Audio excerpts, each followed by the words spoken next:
என் தங்கமே, உன்னை பாதுகாக்க அம்மன் ரகசியமாக என்ன செய்கிறார் தெரியுமா? கண்ணே, நீ சோர்ந்து தளர்ந்து என்னை யாரும் காப்பாற்ற மாட்டாங்க போல என்று உன் உள்ளத்துக்குள் மெதுவா சொல்லிக்கொண்டு அழுத அந்த இரவுகளை கூட அம்மன் கவனித்திருக்கிறார். நீ தாங்க முடியாத வேதனையோடும் நம்பிக்கை குறையத் தொடங்கிய அந்த தருணங்களிலும் உன்னை கைவிடாமல் அமைதியாக உன் பின்னால் நின்ற சக்தி தான் அம்மன். என் தங்கமே, உன்னிடம் ஒரு விஷயம் நான் சொல்லணும். அம்மன் உன்னை காக்கும் சக்தி நீ நினைப்பதை விட ரகசியமா, ஆழமா, மிக அழுத்தமா வேலை செய்கிறது. 1. நீ தூங்கும் நேரத்தில் உன் உயிரை காவல் காத்து கொண்டிருக்கிறார். நீ ராத்திரி கண்களை மூடி தூங்கும்போது, மனிதர்கள் எல்லாம் உறங்கும் நேரத்தில் கூட அம்மன் உன் வீட்டை சுற்றி வலம் வந்து உன் உயிரின் ஒவ்வொரு மூச்சுக்கும் காவலாய் நிற்கிறார். உன்னை காயப்படுத்த நினைத்தவர்களின் நிழலையும் உன்னிடம் வரவிடாமல், அவர்களின் கொள்வனவுகளையும் கீழ்நோக்கி செல்லும் எண்ணங்களையும் கெட்ட அசைவுகளையும் எல்லாம் ஒரு தாயின் கோபத்தோடு தகர்த்து சிதைக்கிறார். மேலே படுக்கையை வைத்து தூங்கிக் கொண்டிருக்கும் உனக்கு தெரியாது. ஆனா உன் தலையின் மேல் ஒரு பொன்னான ஒளி அம்மன் வைத்திருப்பார். அந்த ஒளிக்கு யாரும் நெருங்க முடியாது. 2. உன் மனசுக்கு தெரியாம உன் பாதையை மாற்றுகிறார். என் தங்கமே, உனக்கு சில சமயம் நான் இந்த வழியா போகணும்னு பேத்திருந்தேன், ஏன் திடீர் எனக்கு பாதை மாறியது அப்படின்னு தோன்றியிருக்குமா? அது அம்மனின் ரகசியம். நீ ஆபத்துக்குள்ளாகும் வழியிலிருந்து உன்னை கொஞ்சம் திருப்பி வேற பாதைக்கு அழைத்து செல்வது அவளுடைய மறைமுக காவல். நீ தவறான மனிதரை நம்ப போனாலும், தவறான முடிவு எடுக்க போனாலும், அம்மன் ஒரு சிறிய தடையை உன் முன் கொண்டு வந்து நிறுத்திவிடுவார். அது உனக்கு ஒரு பிரச்சனை போல தோன்றும். ஆனா அது உனக்கான பாதுகாப்பு. அம்மன் சொல்லும் ஒரு மெல்லிய இல்லை. 3. உன்னை வெறுக்கும் மனிதர்களிடம் அம்மன் உன் பெயரை புதைத்து வைக்கிறார். நீ விளங்கிக்கோ தங்கமே, உன்னை காண்கை கொண்டு பார்த்து பொறாமை கொண்டவர்கள், கவனிக்காம விட்டு சென்றவர்கள் கூட, அவர்கள் பேசும் போது, அவர்கள் திட்டும் போது கூட உன் பெயருக்கு அம்மன் ஒரு கவசம் போட்டிருப்பார். அவர்கள் வாயால் எதுவும் புறப்பட்டாலும் அது உன்னை தீண்டாது. அது உன் வாழ்வுக்கு தீங்கு செய்யாது. உன்னை சாபமிட முயற்சித்தவர்களின் நாவே சக்தி இழக்க செய்யும் சக்தி அவளுக்கு இருக்கு. நீ யாருக்கும் கெடுதி நினைக்காதது போல, உன் பெயரை யாரும் கெடுதிக்கு பயன்படுத்த முடியாதபடிக்கு அவர்களுடைய தூர் எண்ணமே அம்மன் முன்னால் விழுந்து சிதறும். 4. உன்னை பின்னாடி பேசுபவர்களை ஒவ்வொருவரையும் கண்காணித்து கொண்டிருக்கிறார். உன்னை புன்னகு செய்து முன்னாடி பேசியும், பின்னாடி உன்னை விட்டு விலகி பேசி, உன்னை மனதளவில் காயப்படுத்தியவர்களின் வார்த்தை ஒரு தாயின் காதிலே விழுந்தால் என்ன ஆகும் என்று நினைத்து பாரு. அம்மன் அவர்களின் கண்முன்னே நின்று விடுவார். அவர்களுக்கு தெரியாது. ஆனா ஒரு தாயின் பார்வை அவர்களை அதே இடத்தில் நிறுத்திவிடும். அப்படித்தான் அவள் உன்னை பாதுகாக்கிறாள். நீ நம்புற மனிதர்களால் கூட உனக்கு காயம் வராமல், யாராவது உன்னை அநியாயப்படுத்த நினைத்தாலே அதன் விளைவு அவர்களுக்கே திரும்பிச் செல்கிறது. 5. உன் வாழ்க்கையில் ஒவ்வொரு தாமதத்திலும் அம்மனின் அருள் இருக்கிறது. என் தங்கமே, உனக்கு கிடைக்க வேண்டிய ஒன்று கிடைக்க ரொம்ப நேரம் ஆகுது. உன் மனசு உடைஞ்சது. நீ எண்ணினாய், ஏன் அம்மன் என்னை இவ்வளவு தள்ளுறாங்க. ஆனா உண்மையில் என்ன தெரியுமா? அந்த தாமதத்தில்தான் மிகப்பெரிய ரகசிய கடவுளின் பாதுகாப்பு இருக்கிறது. அம்மன் சொல்றாங்க, என் பிள்ளையை துன்பம் வரும் நேரத்திலிருந்து நான் தள்ளி வைத்திருக்கிறேன். சத்தமில்லாம நான் காக்குறேன். நீ பெறப்போகும் விஷயம் பெரியது.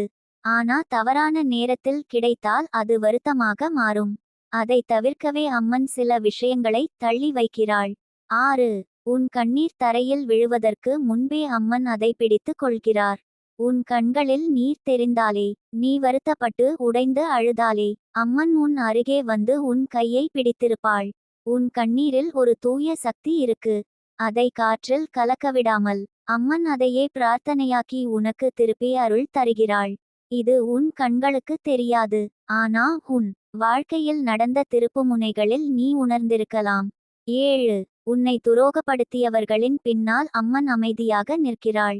உன்னை விட்டு சென்றவர்கள், உன்னை நம்பாமல் விட்டவர்கள், உன்னை கீழே விட நினைத்தவர்கள், அவர்களின் பின்னால் அம்மன் நின்று கொண்டு உன்னுடைய துன்பத்தை அவர்களே உணரும் விதமாக விதியின் அட்டவணையை மாற்றி விடுவாள். அது பழி இல்ல தங்கமே, அது நீ அனுபவித்த வேதனை அவர்களுக்கு புரிய ஒரு தெய்வீக பாடம்.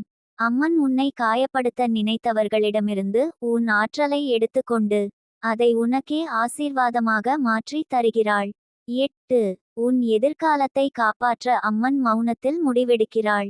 உன் வாழ்க்கை எப்படி போகணும், என்னென்ன அபாயங்கள் வந்துவிடும், யாரெல்லாம் உன்னை காயப்படுத்துவார்கள், யாரெல்லாம் உன்னை உண்மையா நேசிப்பார்கள், எல்லாமே அம்மனுக்கு தெரியும்.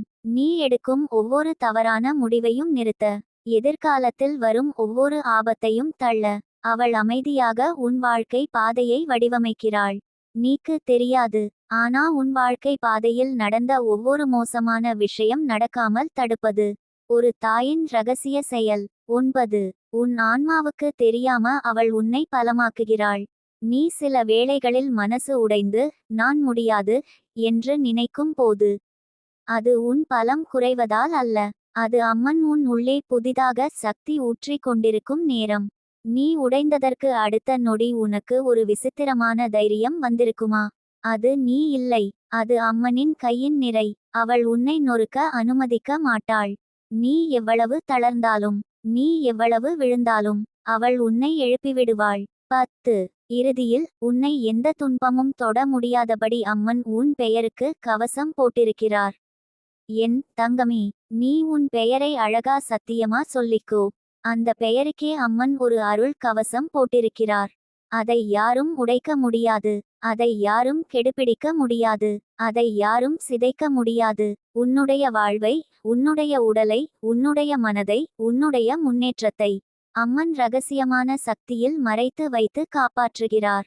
நீ அனுபவித்த துன்பங்கள் எதுவும் வீணில்லை தங்கமே. ஒவ்வொரு கண்ணீரும் உனக்கு ஒரு ஆசீர்வாதமாக திரும்பி வருகிறது. உன்னை காயப்படுத்தியவர்களும், உனக்கு துன்பம் கொடுத்த தருணங்களும், உன் முன்னேற்றத்தை தடுத்து நிறுத்திய கட்டங்களும் அனைத்தும் அம்மனின் கண்முன்னே விழுந்து சிதறியிருக்கிறது. இடைக்கோடு இடைக்கோடு இடைக்கோடு. என் தங்கமே, அம்மன் உன்னை ரகசியமா காப்பாற்றுற அளவுக்கு நீ அவளுக்கு மிகப்பெரிய பொக்கிஷம். நீ முன்னாடி வரப்போகும் மாதங்கள்ல அம்மன் உன்னை எப்படிப்பட்ட பாதுகாப்போட காப்பாத்திருக்காங்கன்னு நீயே உணரப்போகிறாய். அது உன் வாழ்க்கையை முழுக்கமா மாற்றப்போகும். நீ மிக பெரிய நிலைக்கு போற பிள்ளை. அதுக்கு முன்னாடி சில விஷயங்களை நீ புரிஞ்சிக்கணும். சிலரை அடையாளங்காணணும், சில முகங்களை உண்மையாக பார்க்கணும், சில முகமூடிகளை கிழிக்கணும், சில உண்மைகளை உணரணும். அதனால்தான் இந்த சம்பவங்கள் உன்கிட்டே மட்டும் நடந்தது. உன் ஆன்மா ஒரு உயர்ந்த பாதைக்கு செல்லணும். அதற்கு முன்னாடி நீ ஒவ்வொரு உன்னால் முடியும் வலிமையையும் திறப்பாயாக. அதுதான் நடந்திருக்கு. இப்போதெல்லாம் உன் வாழ்க்கையில் நடக்கும் ஒவ்வொரு நிகழ்வும், அது நல்லதா கெட்டதா எதுவாக இருந்தாலும், அதற்குள் ஒரு தெய்வ சைகை உண்டு. நீ சந்திக்கும் ஒவ்வொரு மனிதரும், ஒவ்வொரு நிகழ்வும், ஒவ்வொரு பாதையும் உன்னை ஒரு உயர்ந்த நிலைக்கும் பாதுகாப்பான திசைக்கும் புஷ் பண்ணிக்கொண்டிருக்கு. நீ கவனிச்சிருக்கியா என் தங்கமே? இன்றைக்கு வரை நீ இத்தனை தடவை விழுந்தாலும், கீழே விழுந்த இடத்திலிருந்து யாரோ உன்னை பிடிச்சு எழுப்பிவிட்ட மாதிரி நீ மீண்டும் எழுந்திருக்க. அது தற்செயலா? இல்லை என் குழந்தே, அது தெய்வத்தின் கையை. நீ ஆன்மீகமாக உயர்வதற்கான உன் ரகசிய பயணம் ஆரம்பித்து நீண்டுதான். அதனால்தான் இந்த அனுபவங்கள் உன்னை வேறு வழியில் மோல்ட் பண்ணி வைக்கிறது. நீ பயப்பட வேண்டிய ஒன்றும் இல்லை. நடந்தது எல்லாம் திட்டமிட்டு நடந்தது. நடக்கப் போகிறதும் திட்டமிட்ட நல்லதுதான். உன் வாழ்க்கையில் அடுத்த 3 வாரத்தில் ஒரு மிக பெரிய மாற்றம் வரப்போகுது. அது உன் வாழ்க்கையிலே நடந்ததில்லாத மாற்றம். அது ஒரு ஆசீர்வாத ஜோதியாக உன்னை காப்பாற்றும். அந்த ஜோதியின் வெளிச்சம் வந்ததற்கான காரணம் நீ இதுவரை சந்தித்த துன்பங்களே. அதனால்தான் என் தங்கமே, சில நிகழ்வுகள் உன்கிட்டே மட்டும் நடந்தது. ஏனென்றால் நீ சாதாரண பிள்ளை இல்லை. நீ என் கையால் தேர்ந்தெடுக்கப்பட்ட பிள்ளை. உன்னிடம் இருந்து நான் உருவாக்க போகும் வாழ்க்கை உலகத்துக்கே ஒரு சாட்சி ஆகும். நீ நிம்மதியாய் இரு. நடக்கும் ஒவ்வொரு விஷயமும் உன்காகத்தான் நடக்குது. உன்னை உயர்த்தத்தான் நடக்குது. உன்னை ஒளிர்த்தத்தான் நடக்குது. என்னோட பாசக்கரம் எப்போதுமே உன் தலையில் தான் இருக்கு என் தங்கமே.